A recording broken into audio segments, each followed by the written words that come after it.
In today's episode, we look at the Sun Gym Gang. The murders they committed are among the most gruesome and one of the most bizarre criminal cases in American history, occurring in Miami, Florida during the mid-1990s.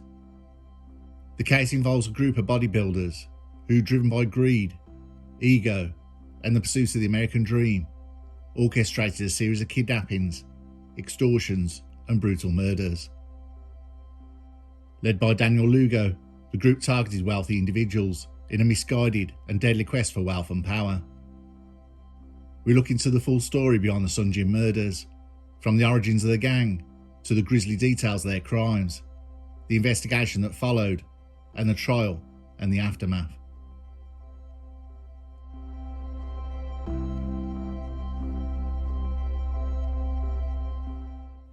The Sun Gym was a fitness centre located in Miami Lakes, Florida, frequented by bodybuilders and fitness enthusiasts.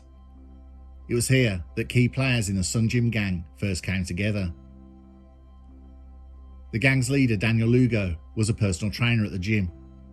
Lugo had a checkered past, including a conviction for fraud in the early 1990s. Lugo was ambitious and harboured grandiose dreams of wealth and success. But he sought to achieve these goals through crime rather than hard work. Joining Lugo in his criminal endeavours were Adrian Dorbel and George Delgado, and a few other associates. Dorbel, a Trinidad immigrant and fellow bodybuilder, was Lugo's close friend and right-hand man.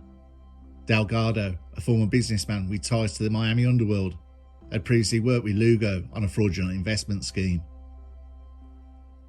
Together they formed the core of what had become the Sun Gym Gang, a group bound by their obsession with wealth, power, and physical prowess. The Sun Gym Gang's initial criminal activities involved smaller scale frauds and scams.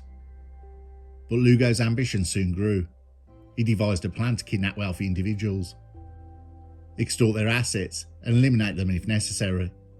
This plan would ultimately lead to a series of brutal crimes that shocked the Miami community and captured the nation's attention.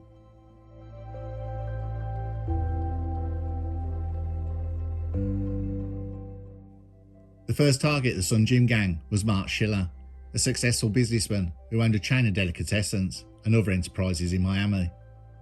Schiller was also an acquaintance of George Delgado, who knew of Schiller's wealth and is familiar with his assets. The gang saw Schiller as an easy mark, someone who could be kidnapped, forced to sign over his assets, and then disposed of without much fuss. In November 1994, Lugo, Dorbel, and several other accomplices set their plan into motion. They stalked Schiller for weeks, learning his routes and habits. On the day of the kidnapping, the gang ambushed Schiller outside his home, forcibly abducting him and transporting him to a warehouse in Miami. Here, Schiller was held captive for nearly a month.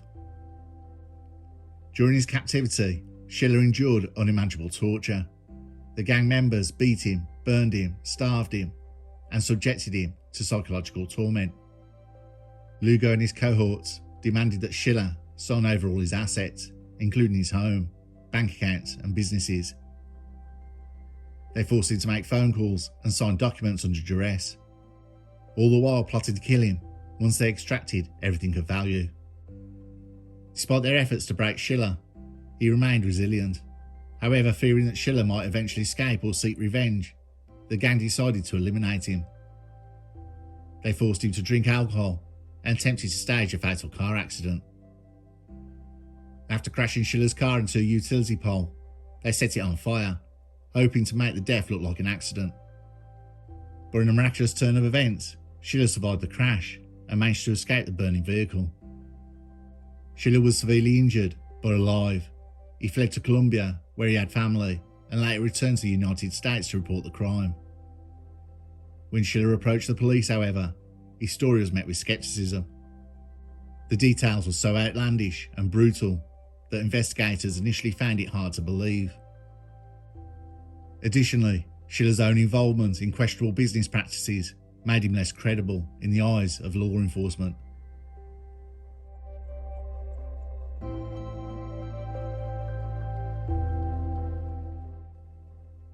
Emboldened by their initial success, and lack of police attention, Lugo and his gang sought out a new target, someone even wealthier than Schiller.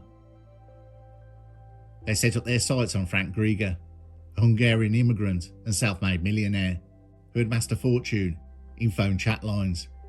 Krieger lived a lavish lifestyle with expensive cars, a luxurious home, and a beautiful girlfriend, Krisztina Furton. In May 1995, Lugo and Dorbal arranged a meeting with Krieger under the pretense of discussing a potential business investment. They invited Krieger and Furton to Dorbal's apartment, where they planned to abduct the couple and force them to sign over their wealth. Just as they had done with Schiller, however, things quickly spiralled out of control. During the meeting, Dorbal attempted to subdue Krieger, but a struggle ensued and Krieger was killed in the process. Furton, who witnessed the murder, was also restrained and later injected with a lethal dose of horse tranquilizer by Dorbal. The injection proved fatal, and Furton died shortly afterwards. Realising they had two bodies to dispose of, the gang decided to dismember the victims and make them easier to conceal. They used a chainsaw to dismember the bodies of Krieger and Furton, but the tool broke down due to the horrific nature of the task. Also, they didn't put oil in it. After restarting it dry, they burnt out the motor. Undeterred, the gang continued the dismemberment using other means and placed the remains in oil drums, which they dumped in the Everglades, a vast and remote area of the wetlands in Florida. Back at the warehouse, Lugo carried out a steel drum and laid an iron grate on the top. He tossed Frank Krieger and Krisztina Furton's hands, feet and skull fragments onto the grate, doused them in petrol and began to grill. When George Delgado returned to the warehouse, he yelled at Lugo, who reluctantly agreed to move his operation from the front of the warehouse to the rear alley.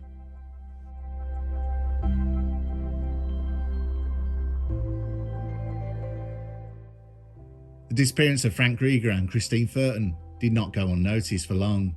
Friends and family quickly became concerned when the couple failed to return from their meeting with Lugo and Dorbal. Furton's sister in particular grew increasingly worried and contacted the police, prompting an investigation into their whereabouts.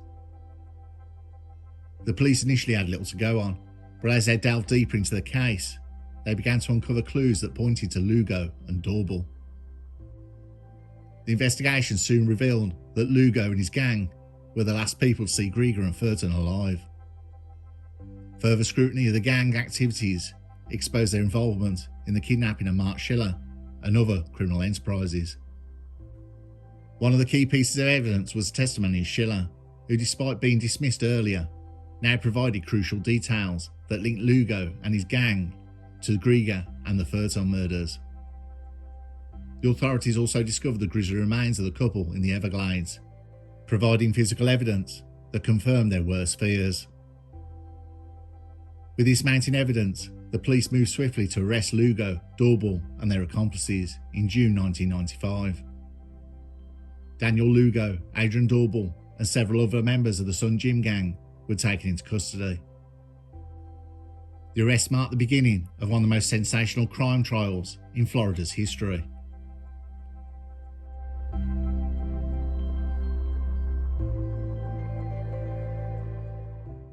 The trial of the Sun Gym gang attracted intense media coverage due to the shocking nature of the crimes and bizarre motivations of the perpetrators.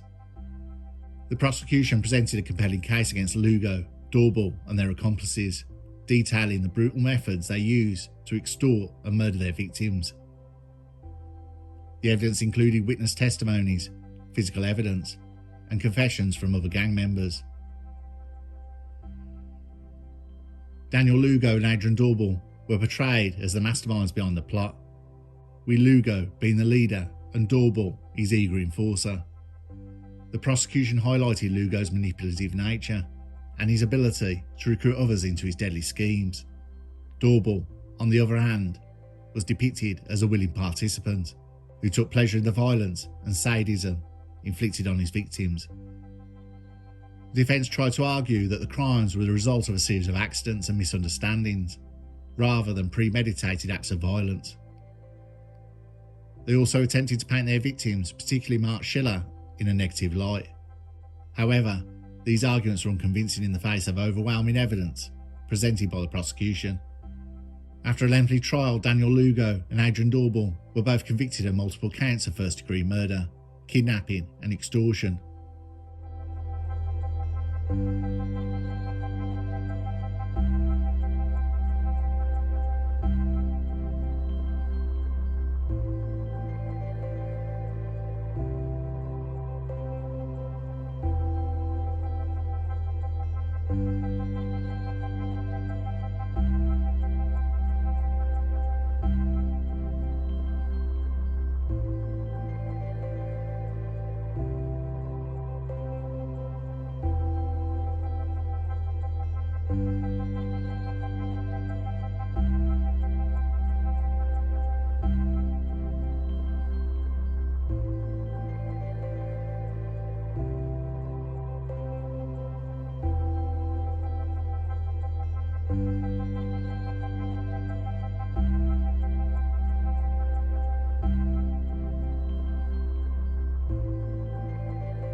The Sun Jim murders left a lasting impact on the Miami community and the criminal justice system. The case exposed how the pursuit of wealth and success can lead some individuals down a path of greed, violence, and moral corruption. The brutality and callousness of the crimes shocked the nation and served as a cautionary tale about the dangers of unchecked ambition. In the years following the trial, the story of the Sun Jim gang murders continues to captivate the public. The 2013 film Pain and Gain, directed by Michael Bay and starring Mark Wahlberg, Dwayne Johnson and Anthony Mackie, brought the case back into the spotlight. The film took significant creative liberties and sadly turned the gruesome events into a dark comedy. It still reunited interest in the real story behind the Sun Jim gang. It's a case I found fascinating. The film, though, I enjoyed, didn't capture the reality of the Sun Jim murders. The truth is far more disturbing than the Hollywood adaptation. The case serves as a reminder of the capacity for evil that can exist, and how far will people go for that taste of the American dream.